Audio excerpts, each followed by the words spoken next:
ঘর থেকে তলোয়ারটা দাও। বিবি কই তলোয়ার কেন, তলোয়ার কেন? স্বামী ডাক দিয়ে কয় বিবি, যেই নবীরে না বানাইলে আল্লাহ দুনিয়া বানাইতো না, যেই নবীরে না বানাইলে আসমান জমিন বানাইতো না, যেই নবীরে না বানাইলে আমি দুনিয়ার জমিনে আসতাম না। এই নবীর সঙ্গে বেয়াদবি করেছি গো, আমার এই কলঙ্কের হাত আমি দেহের মধ্যে রাখবো না। এ বিবি দাও দাও, ওই তলোয়ারটা দাও। তলোয়ারটা বাম হাতের মধ্যে নিয়া ডান হাতের মধ্যে একটা কূপ মারল রে, একটা কূপে ডান হাতটারে জমিনের মধ্যে আলাদা কইরা ফালাই দিছে। এই কাটা হাতটারে সঙ্গে লইয়া ডাক দিয়া কই ইয়া রাসূলুল্লাহ ইয়া হাবিবাল্লাহ, নবী গো, ও মায়ার নবী, দয়ার নবী, আমি আপনারে চিনি নাই, আমি আপনারে চিনতে পারি নাই। আমি যদি আপনারে চিনতাম আমি ইহুদি কোনোদিন আপনারে কষ্ট দিতাম না, আমি ইহুদি আপনারে কোনোদিন কষ্ট দিতাম না। মায়ার নবী, আমি আমার ভুল বুঝতে পেরেছি গো নবীজি, আপনি আমাকে ক্ষমা করে দেন, আপনি আমারে কালেমা পড়াইয়া মুসলমান বানাই দেন। এই জন্য ইহুদি লোকটা তখন বলতেছেন, আমি ইহুদি যদি জানতাম আপনি দু জাহানের বাদশাহ নবী, মদিনার কামলিওয়ালা নবী গো, তাহলে আমি ইহুদি আপনারে কোনদিন কষ্ট দিতাম না। ও মায়ার নবী গো, আগে জানলে তোমায় কষ্ট দিতাম না। ইহুদি ডাক দিয়া কই মায়ার নবী গো, ও মায়ার নবী, আমি যদি জানতাম আপনি দু জাহানের বাদশাহ নবী, কোনোদিনও আপনার গায়ে আমি হাত তুলতাম না। নবী, আমি বেয়াদবি করেছি, আমার বেয়াদবি আপনি ক্ষমা করে দেন। নবী কই মাফ করে দিছি। আল্লাহু আকবার বলি। কেমন নবী রে? ইহুদি ডাক দিয়া কয় কেমন নবী রে? যেই নবীরে মারলেও মারে না, যেই নবীরে গালি দিলেও গালি দেই না। প্যারা হাবিব, ও মায়ার নবী, আপনি আমারে কালমা পড়াই মুসলমান বানাই দেন, আজকে থেকে আমি মুসলমান হয়ে যাব। আমার নবী তারে কালিমা পড়াইয়া মুসলমান বানাই দিলেন। মুসলমান বানাই দেওয়ার পরে ওই ইহুদি ডাক দেয়া কই নবী গো, ও মায়ার নবী, আমার ই কাটা হাতটারে আপনি একটু জোড়া লাগাই দেন। আমার নবী কই হাতটা একটু তুমি টান দিয়া এই ডাক্কা দিয়া তোমার হাতের সঙ্গে লাগাও। হাতের সঙ্গে যখন লাগাইলো, আমার নবীজির তুতো মুবারক আঙ্গুল মুবারকের মধ্যে লাগাইয়া তার হাতের মধ্যে সুন্দর করে বেন্টিজ করে দিল। আমার নবী ডাক দিয়া কই ও আল্লাহর বান্দা, তাকাইয়া দেখো না তোমার হাতটা ঠিক আছে কিনা। ইহুদি ডাক দিয়া কই নবী, মানুষের হাত কাটলে জোড়া লাগাইলে মানুষের হাতের মধ্যে ছিন্ন থাকে, কিন্তু আপনি আমার হাতটা এমন ভাবে সার্জারি করছেন গো, আমার কাটা হাতের মধ্যে কোনো দাগই দেখা যায় না। ও গো কামলিওয়ালা, তুমি মদিনাওয়ালা, ও গো কামলিওয়ালা, তুমি, তোমার জন্য জগৎ উজালা, কামলিওয়ালা, তুমি মদিনাওয়ালা, ও গো কামলিওয়ালা, তুমি। কেমন নবীর উম্মত রে? নবী রাহমাতুল লিল আলামিনকে আমার আল্লাহ তাআলা জিবরাইলকে দিয়া খবর পাঠায়, জিবরাইল, ও জিবরাইল, যাও যাও আমার বন্ধু হাবিবুল্লাহরে গিয়া বলো, আমার বন্ধু যদি চাই আমার বন্ধুরে আমি আরশে আজিমের মধ্যে জায়গা করে দেব। কোথায় কোথায়? আরো জোরে বলেন, কোথায়? আরশে আজিমে। আমার নবী ডাক দিয়া কই, জিবরাইল, ও জিবরাইল, আমি নবীর যদি আমার আল্লাহ আরশের মধ্যে জায়গা করে দেয়, আমি নবী জানতে চাই আমার গুনাহগার উম্মত গুনার জায়গা কোথায় হবে? জিবরাইল কই, নবী গো, আপনার গুনাহগার উম্মত গুনাহ দুনিয়ার জমিনের মধ্যে থাকবে। আমার নবী ডাক দিয়া কই, জিবরাইল, ও জিবরাইল, শুনো শুনো, আমার গুনাহগার উম্মত যদি থাকে জমিনে, আমি আরশে আজিমে থাকতে চাই না রে। আমার আল্লাহরে বলে দাও আমি নবীও জমিনের মধ্যে থাকতে চাই। জোরে জোরে কি সুবহানাল্লাহ বলা যাবে না? ও গো কামলিওয়ালা তুমি মদিনাওয়ালা, ও গো কামলিওয়ালা তুমি, তোমার জন্য জগৎ উজালা, কামলিওয়ালা তুমি মদিনাওয়ালা, ও গো কামলিওয়ালা তুমি,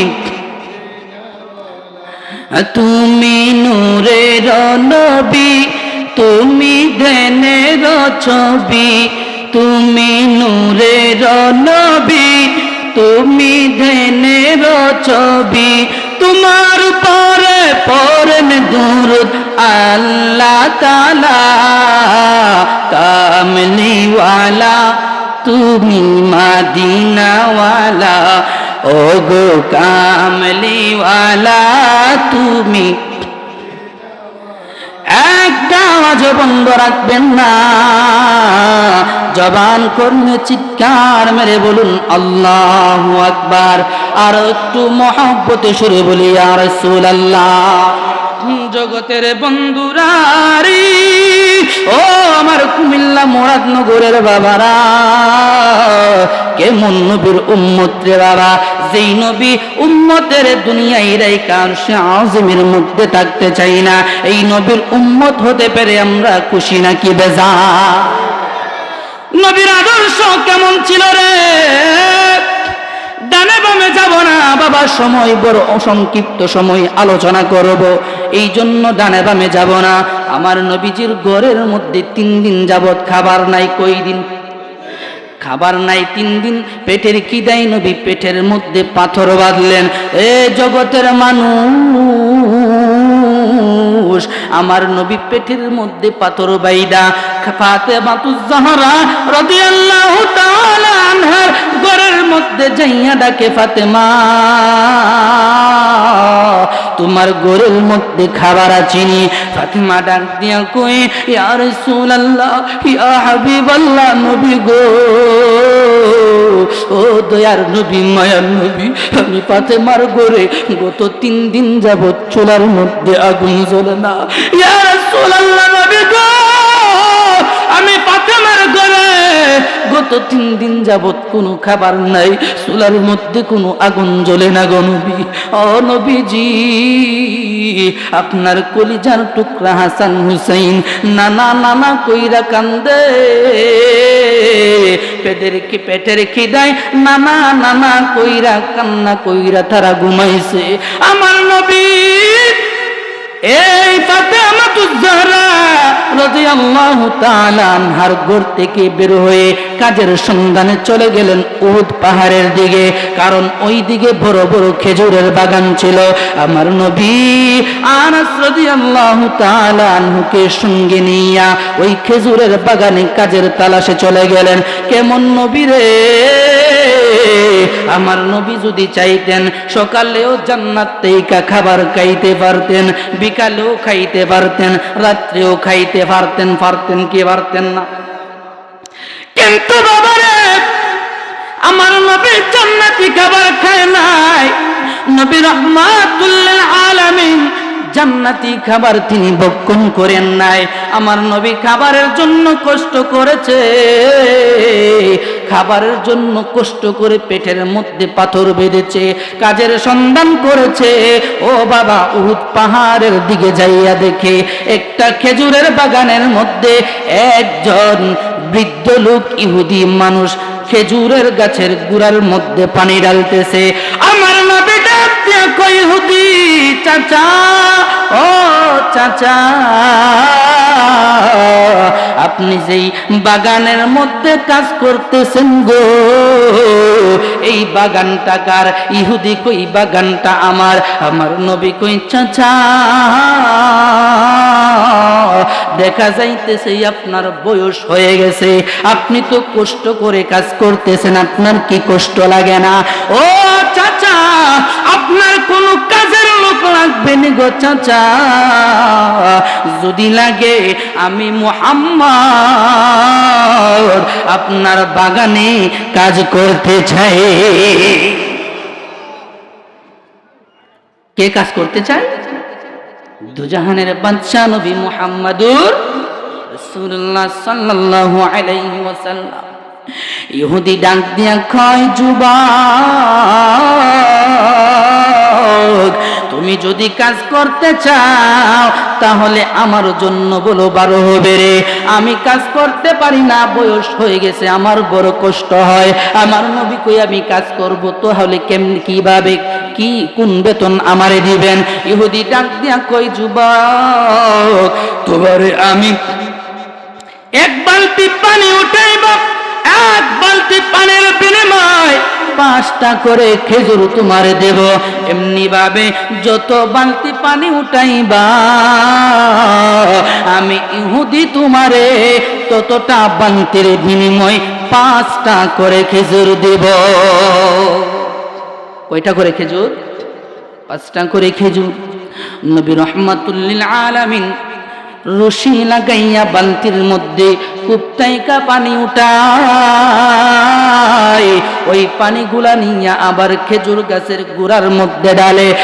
জগতের মানুষ শুনো, আমার নবী এইভাবে বড় ক্লান্ত শরীর নিয়া 3 দিনের খিদা, বাবা পেটের মধ্যে পাথর, আমার নবীজি 5 বালতি পানি উঠাইলেন। 5 বালতি পানি উঠাইয়া নবী বড় ক্লান্ত হয়ে গেলেন। নবী খেজুরের বাগানের মধ্যে বসে গেলেন। ইহুদি ডাক দিয়া কই, যুবক, তুমি তো বসে গেলা, তোমারে দেইকা মনে হইতেছে তুমি বড় ক্লান্ত, শরীরটা মনে হয় বড় দুর্বল, তাহলে তুমি একটু বিশ্রাম নাও, তোমার জন্য একটু খাবারের ব্যবস্থা করি। ইহুদি ঘর থেকে 5টা খেজুর আইনা দিলেন। আমার নবী কেমন নবী রে, এত খিদা পেটের মধ্যে, তারপরেও খেজুর গুলা একা একা খাই নাই। সঙ্গে 12 থেকে 11 বছরের সাহাবী হযরতে আনাস রাদিয়াল্লাহু তাআলা আনহু, আমার নবী 5টা খেজুরে সমান ভাগে 2টা ভাগ করলো। কেমন ইনসাফ দেখাইলো রে বাবা, সমান ভাবে 2টা ভাগ কইরা 1 ভাগ দিল আনাস রে, আর 1 ভাগ খাইলো আমার নবী। আমার নবী খেজুর গোলা খাইয়া শরীরের মধ্যে একটু যখন শক্তি হলো, আবার বালতি দিয়া কুয়া থেকে পানি উত্তোলন করার কাজের মধ্যে চলে গেলেন। এমনি ভাবে 7 বালতি, 8 বালতি, 2 বালতি পানি যখন উত্তোলন করলো রে, 10 বালতি পানি উত্তোলন করার সময়, 10 বালতি পানি উত্তোলন করার সময় ওই বালতিটা রশি থেকে ছিঁড়ে কুয়ার মধ্যে পড়ে গেছে। আমার নবী বড় পেরেশানির মধ্যে পড়ে গেছে। বালতি কোথায়? কুয়ার ভিতরে। বালতি কোথায়? কুয়ার ভিতরে।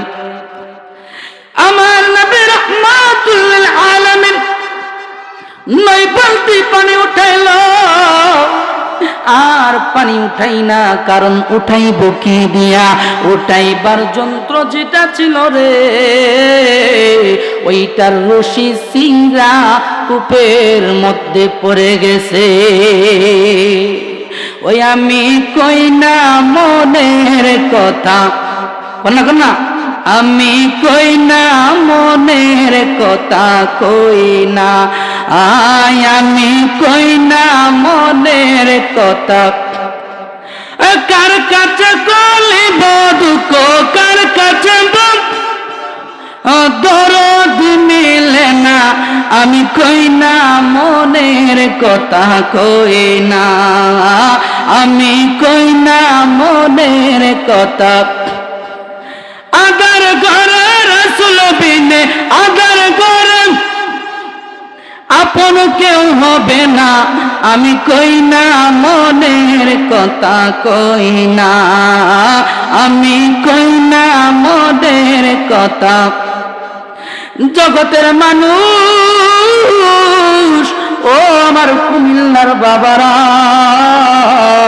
পর্দার আড়ালের মা বোনেরা, গভীর মনোযোগ অন্তরে কান লাগান। আমার নবী যখন কুয়া থেকে পানি উঠাইতে যায়, বালতিটা রশি চিরা কুয়ার মধ্যে চলে যায়। এ বন্ধু, যখন একটা জায়গার মধ্যে বসে রইল, ইহুদি ডাক দিয়া কই, যুবক,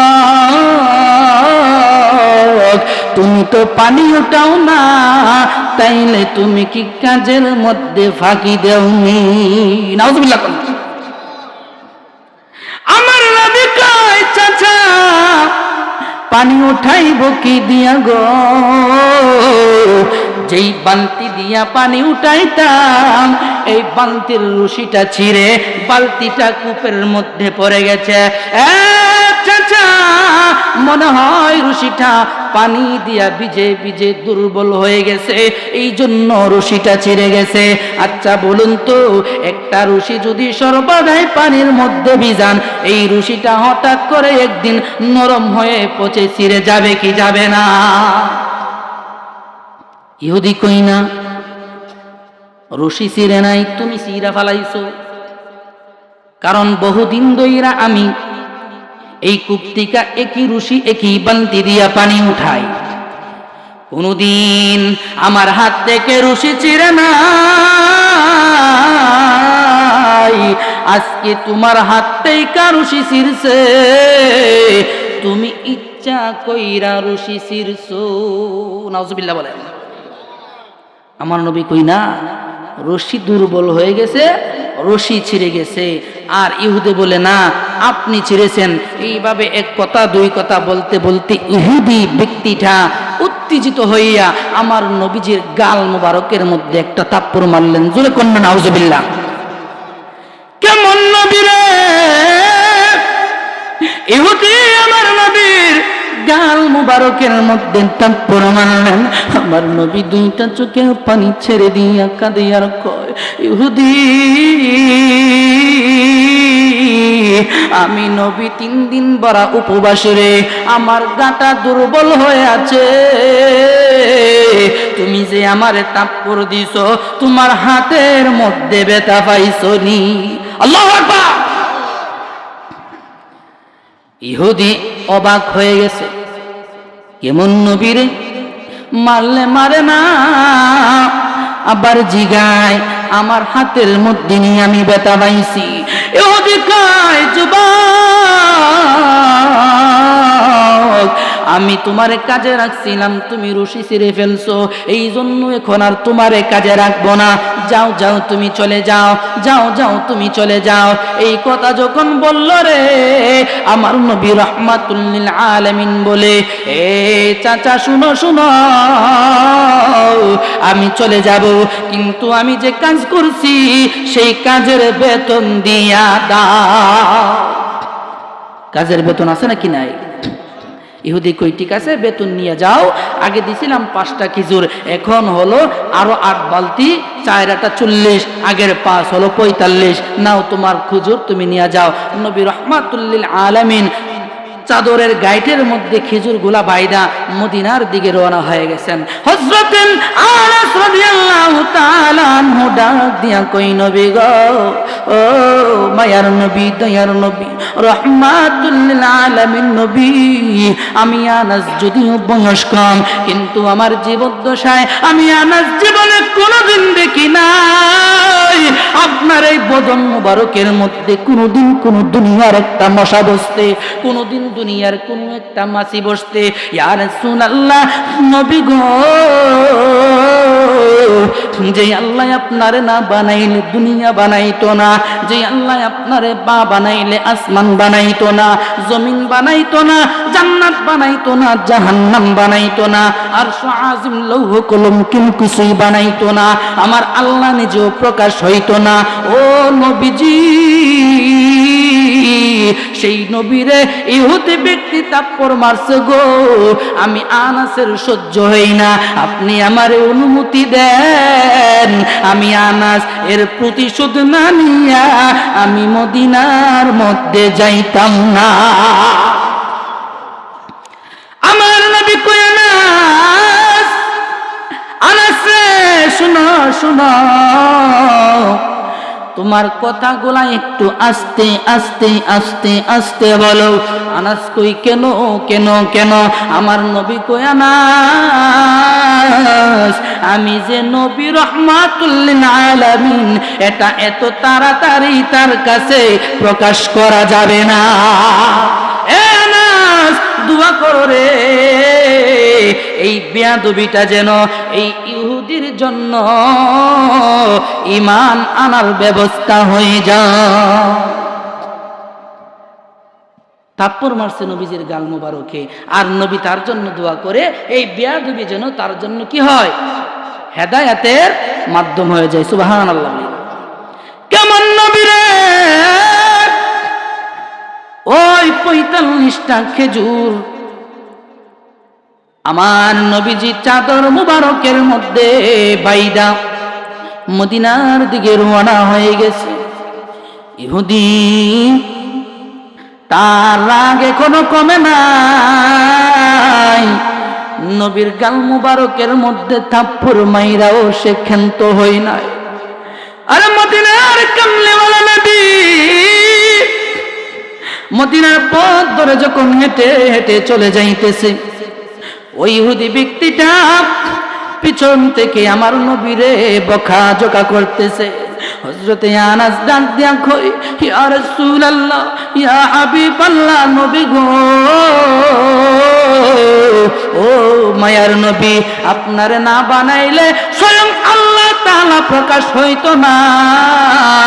এই নবীকে যারা পিছনে গালাগালি করতেছে, ইয়া রাসূলুল্লাহ, নবীজি, আমাকে আপনি অনুমতি দেন, এই ইহুদির শাস্তি না দিয়া, প্রতিশোধ না নিয়া আমি মদিনার মধ্যে যাব না। আমার নবী কই, না না না না, তাকে প্রতিশোধ নেওয়া যাবে না, দোয়া করো তার যেন ঈমান নসিব হয়ে যায়। আনাস রাদিয়াল্লাহু তাআলা আনহু ডাক দিয়া কই, নবী গো, ও মায়ার নবী, আমার আল্লাহ তো আপনারে কোনো ক্ষমতা কম দেয় নাই। ইয়া রাসূলুল্লাহ, নবীজি, আপনার আঙ্গুল মুবারকের ইশারায় তো আপনি চন্দ্র দ্বিখণ্ডিত করেছেন। ইয়া রাসূলুল্লাহ, নবী গো, তাহলে আপনি আজকেও পারবেন রুশি চারা কুয়ার তলাতেই কা এই বালতিটা উঠাইতে? চলেন চলেন, এই বালতিটা উঠাইয়া ইহুদির বালতি ইহুদিরে বুঝাই দেন। নবী গো, আমি আনাসেরা সহ্য হইতেছে না, আপনি বালতিটা কূপ থেকে উঠাইয়া তারে আপনি দিয়া দেন, সে যেন আপনারে আর বকাঝকা না করে। আমার নবীর এই ক্ষমতা আল্লাহ দিছে কি দিছে না? আরো জোরে বলেন, দিছে কি দিছে না? নবী রাহমাতুল লিল আলামিন বলে, চলো চলো চলো। আনাসকে নিয়া ওই কূপের কাছে ইহুদির সঙ্গে যাইয়া গিয়া ডাক দিয়া কই, কূপের পানি তুই জানোস রে, আমি নবীর যদি আল্লাহ না বানাইতো তুই পানিও দুনিয়ার মধ্যে আসতে না। কূপের পানি শুনো, আমি নবীর যদি আল্লাহ না বানাইতো, আমার আল্লাহ দুনিয়া বানাইতো না। শুনো শুনো শুনো, যে আল্লাহ আমার বানাইছে, এই আল্লাহর কসম খেয়ে বলি, এই আল্লাহর উসিলাকে তোমার কাছে আমি বলতেছি, ওই তুমি কূপের পানি উতলায়া উতলায়া উপরে উঠে যাও, এই পানির মাধ্যমে বালতি যেন উপরে উঠে যায়। আল্লাহর কুদরত বোঝা যায় না। আমার নবী বলতে দিরি, কূপের পানিগুলা তলা থেকে উতলায়া উতলায়া ওই কূপের গলার মধ্যে চলে আসলো। পানিও উপরে উঠে, বালতিও উপরে উঠে, পানিও উপরে উঠে, বালতিও উপরে উঠে। বালতি যখন উপরে উঠল রে, আমার নবীজি বালতিটা হাত দিয়া ধইরা ইহুদির কাছে দিয়ে দিল। আর জোরে কন্যা সুবহানাল্লাহ। কলিজা টুকরা করে দেব যদি নবী তুমি চাও, পলকে জীবন দিয়ে দেব যদি নবী চাও। ও গোয়ার জি আমার এ জীবনে একবার দেখা দাও, হাবিবি ইয়া রাসূলুল্লাহ, হাবিবি ইয়া হাবিবাল্লাহ, হাবিবি ইয়া রাসূলুল্লাহ, হাবিবি। জাহিলিয়া যুগে যদি এ জীবনটা পেতাম, নূর নবীজির নূর চেহারা আপন চোখে দেখতাম গো, আপন চোখে দেখতাম। ঠিক না বেটি? জীবনটা কুরবান করে দেব যদি নবী তুমি চাও, কলিজা টুকরা করে দেব যদি নবী তুমি চাও। ও গো আর জি আমার এ জীবনে, আর জি আমার এ জীবনে একবার দেখা দাও, হাবিবি ইয়া রাসূলুল্লাহ, হাবিবি হাবিবাল্লাহ, হাবিবি ইয়া রাসূলুল্লাহ, হাবিবি। জগতের মানুষ, ও মুরাদনগরের বাবারা, ও পর্দার আড়ালের মা বোনেরা, গভীর মনোযোগ অন্তরের কান লাগান। আমার নবী যখন বালতিটুকু হাতের মধ্যে দিলেন, ওই ইহুদি তো অবাক, কেমন মানুষ রে, আমার জীবনে কত মানুষ দেখলাম, জীবনে তো এমন মানুষ দেখলাম না। কূপের পানি মানুষের কথায় উপরে উঠে যা। আমার নবী যাওয়ার সময় বলে, মদিনায় যাইও, সময় থাকতে যাইও, সময় থাকতে যদি যাও ঈমান নসিব হয়ে যাবে। আর ঈমান যদি নসিব হয়ে যায়, ইহুদি শুনো, জান্নাত তোমার ঠিকানা হয়ে যাবে। ইহুদি ব্যক্তি এই কথা শুই না আর ঘটনা দেখা দূর মাইরা বিবির কাছে চলে গেলেন। বাড়িতে যাইয়া কই, বিবি রে, এমন এক অচানক অবাক ঘটনা আমি দেখেছি, অলৌকিক ঘটনা, যেই ঘটনা, যেই মানুষ আমার জীবনে আর কোনোদিন দেখি। বিবি কই, কি দেখছেন? ইহুদি ডাক দিয়া কই, বিবি আমি দেখলাম রে, আজকে মদিনাতে একজন লোক আসছে আমার খেজুরের বাগানের মধ্যে কাজ করার জন্য। বালতিটা যখন রশি থেকে চিংড়া কূপের মধ্যে চলে যায়, আমি রাগান্বিত হইয়া ওই লোকটার গালের মধ্যে থাপ্পড় মারলাম। বিবি ওই লোকটা কোনো রিয়েক্ট করলো না, দুইটা চোখের পানি ছেড়ে দিয়া আমাকে কই, ইহুদি চাচা, আমি 3 দিন পরে উপবাস গো, আমার গালের মধ্যে যে আপনি থাপ্পড় মারলেন, আপনার হাতের মধ্যে ব্যথা পাইছেননি? বিবি কই, লোকটার চেহারা কেমন? স্বামী ডাকতে কয়, বিবি রে, ও বিবি, এমন সুন্দর চেহারা আমার জীবনে আর কোনো দিন দেখি নাই। চেহারার দিকে তাকাইলে মনে হয় পূর্ণিমার চাঁদ নূর ঝলমল ঝলমল করতেছে। ওই লোকটার চুল কেমন, কই চুলটা হলো বাবরি, কই দাঁতগুলা কেমন, কই বিবিরে ওই লোকটা যখন কথা বলে গো, দুইটা টুটের মধ্যখানে যেই দাঁতগুলা দেখা যায়, আমি যেন দাঁত দেখি না, ওই দাঁতগুলা যেন নূরে ঝলক মারতেছে। আল্লাহর নবী নূরের নবী, আল্লাহর নবী নূরের নবী, যার নাই কোনো তুলনা, নূরে ঝলমল ঝলমল করে সুন্দর মদিনায়া আয়া, নূরে ঝলমল ঝলমল করে সোনার মদিনা। কষ্ট হচ্ছে আমার বাবাজিরা, এ বন্ধু অন্তরের কান্না গায়া শুনে যান রে বাবা। আমার নবীজির যখন বর্ণনা দিল, বিবিটা ডাক দিয়া কই স্বামী গো, ও স্বামী, আমার বাবার বাড়ি মদিনায়, আমার বাবার কাছ থেকে নবী মুহাম্মদের বর্ণনা শুনছি।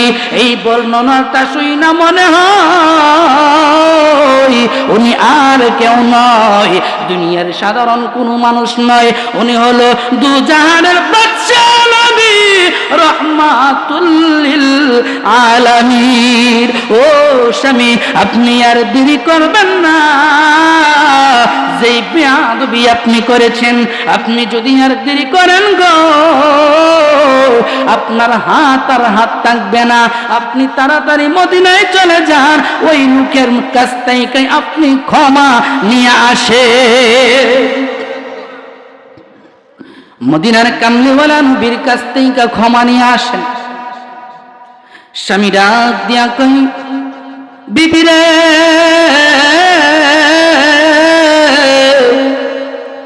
ঘর থেকে তলোয়ারটা দাও। বিবি কই, তলোয়ার কেন, তলোয়ার কেন? স্বামী ডাক দিয়া কয়, বিবি যেই নবীরে না বানাইলে আল্লাহ দুনিয়া বানাইতো না, যেই নবীরে না বানাইলে আসমান জমিন বানাইতো না, যেই নবীরে না বানাইলে আমি দুনিয়ার জমিনে আসতাম না। এই নবীর সঙ্গে বেয়াদবি করেছি গো,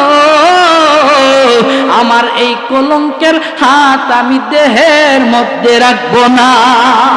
এ বিবি দাও দাও, ওই তলোয়ারটা দাও।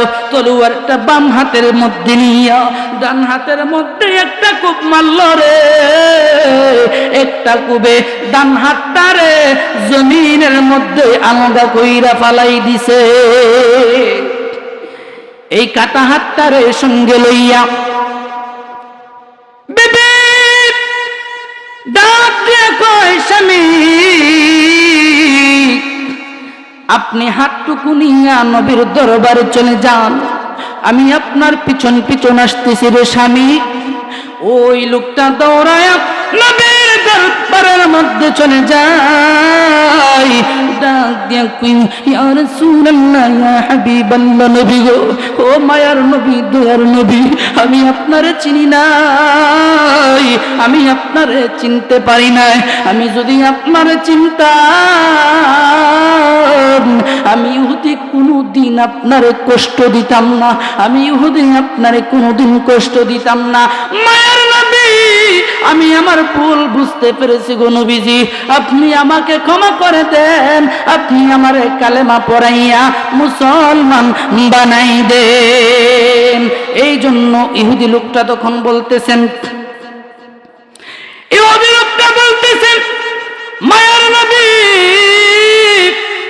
আমি ইহুদি যদি জানতাম আপনি দু জাহানের বাদশা নবী, মদিনার কামলিওয়ালা নবী গো, তাহলে তাহলে আমি ইহুদি আপনারে কোনদিন কষ্ট দিতাম না। ও মায়ার নবী গো, আগে জানলে তোমায় কষ্ট দিতাম না। আগে যদি জানতাম আমি আপনি আল্লাহর হাবিব, জানলে আমি কোন দিন জানলে আমি কোন দিন আপনায় কষ্ট দিতাম না। আগে জানলে তোমায় কষ্ট দিতাম না। মারহাবা বলি। ইহুদি ডাক দিয়া কই, মায়ার নবী গো, ও মায়ার নবী, আমি যদি জানতাম আপনি দু জাহানের বাদশা নবী, কোনোদিনও আপনার গায়ে আমি হাত তুলতাম না। নবী, আমি বেয়াদবি করেছি, আমার বেয়াদবি আপনি ক্ষমা করে দেন। নবী কই, মাফ করে দিছি। আল্লাহু আকবার বলি। কেমন নবী রে? ইহুদি ডাক দিয়া কয়, কেমন নবী রে? যেই নবীরে মারলেও মারে না, যেই নবীরে গালি দিলেও গালি দেই না। প্যারা হাবিব, ও মায়ার নবী, আপনি আমারে কালমা পড়াই মুসলমান বানাই দেন, আজকে থেকে আমি মুসলমান হয়ে যাব। আমার নবী তারে কালিমা পড়াইয়া মুসলমান বানাই দিলেন। মুসলমান বানাই দেওয়ার পরে ওই ইহুদি ডাক দেয়া কই, নবী গো, ও মায়ার নবী, আমার ই কাটা হাতটারে আপনি একটু জোড়া লাগাই দেন। আমার নবী কই, হাতটা একটু তুমি টান দিয়া এই ডাক্কা দিয়া তোমার হাতের সঙ্গে লাগাও। হাতের সঙ্গে যখন লাগাইলো, আমার নবীজির তুতো মুবারক আঙ্গুল মুবারকের মধ্যে লাগাইয়া তার হাতের মধ্যে সুন্দর করে বেন্টিজ করে দিল। আমার নবী ডাক দিয়া কই, ও আল্লাহর বান্দা, তাকাইয়া দেখো না তোমার হাতটা ঠিক আছে কিনা। ইহুদি ডাক দিয়া কই, নবী, মানুষের হাত কাটলে জোড়া লাগাইলে মানুষের হাতের মধ্যে ছিন্ন থাকে, কিন্তু আপনি আমার হাতটা এমন ভাবে সার্জারি করছেন গো, আমার কাটা হাতের মধ্যে কোনো দাগই দেখা যায় না। এই নবীর অনুকরণ বাবা দরকার আছে নাকি নাই? আরো জোরে বলেন, দরকার আছে নাকি নাই? এই নবীর অনুকরণ যদি বাবা করতে পারি রে, তাহলে দুনিয়াতেও আমরা সফলতা চলে আসবে, আখিরাতেও আমাদের সফলতা চলে আসবে। দুনিয়াতে সফলতা চলে আসবে, আখিরাতেও সফলতা চলে আসবে। এ বন্ধু, এই বাবা, এই নবীজির আদর্শ যদি আমরা মানতে পারি রে, এই নবীজির আদর্শ মেনে যদি আমরা জিন্দেগি কাটাইতে পারি, তাহলে বন্ধুরে আমার আল্লাহ কই, ওই বান্দাগুলা আর দুনিয়ার সাধারণ কোন বান্দা থাকে না। এই বান্দাগুলা সাধারণ বান্দা থেকে আমি আল্লাহর প্রিয় বন্ধু হয়ে যাই। জগতের বন্ধুরা রে, ও আমার কুমিল্লাবাসী বাবারা, পর্দার আড়ালের অন্তরালের মা বোনেরা, ও আমার কুমিল্লাবাসী বাবারা, শুনো, আজকের এই ওয়াজ মাহফিল, এই জায়গাটা সাধারণ কোনো জায়গা নয়, এই জায়গাটা হলো জান্নাতের বাগান। আমরা যারা ওয়াজ মাহফিলের মধ্যে আসলাম বাবারে, প্যান্ডেলের ভিতরে যারা বসছি আর যারা বাহিরে আছি, এই দুইয়ের মধ্যে বাবা পার্থক্য আছে নাকি নাই? এ আওয়াজে মানি না, আর উচ্চ সুরে বলুন, আছে নাকি নাই? এই জায়গাটা মাহফিল শুরু হওয়ার আগে দুনিয়ার সাধারণ একটা জায়গা ছিল রে বাবা, কিন্তু যখন কোরআন হাদিসের আলোচনা শুরু হয়ে যায় এই জায়গাটা আর দুনিয়ার সাধারণ কোন জায়গা থাকে না।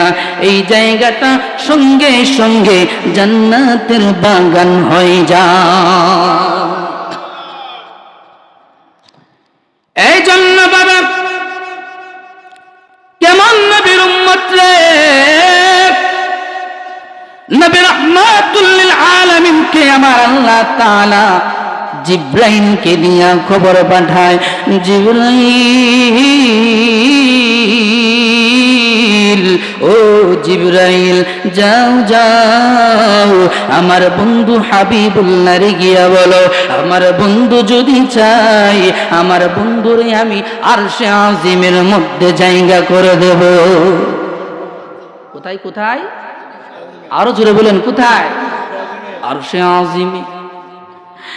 আমার নবী ডাক দিয়া কয়, জিবরাইল, ও জিবরাইল, আমি নবীর যদি আমার আল্লাহ আরশের মধ্যে জায়গা করে দেয়, আমি নবী জানতে চাই আমার গুনাহগার উম্মত গুনার জায়গা কোথায় হবে? জিবরাইল কই, নবী গো, আপনার গুনাহগার উম্মত গুলা দুনিয়ার জমিনের মধ্যে থাকবে। আমার নবী ডাক দিয়া কই, জিবরাইল, ও জিবরাইল, শুনো শুনো, আমার গুনাহগার উম্মত যদি থাকে জমিনে, আমি আরশে আজিমে থাকতে চাই না রে। আমার আল্লাহরে বলে দাও আমি নবীও জমিনের মধ্যে থাকতে চাই। জোরে জোরে কি সুবহানাল্লাহ বলা যাবে না?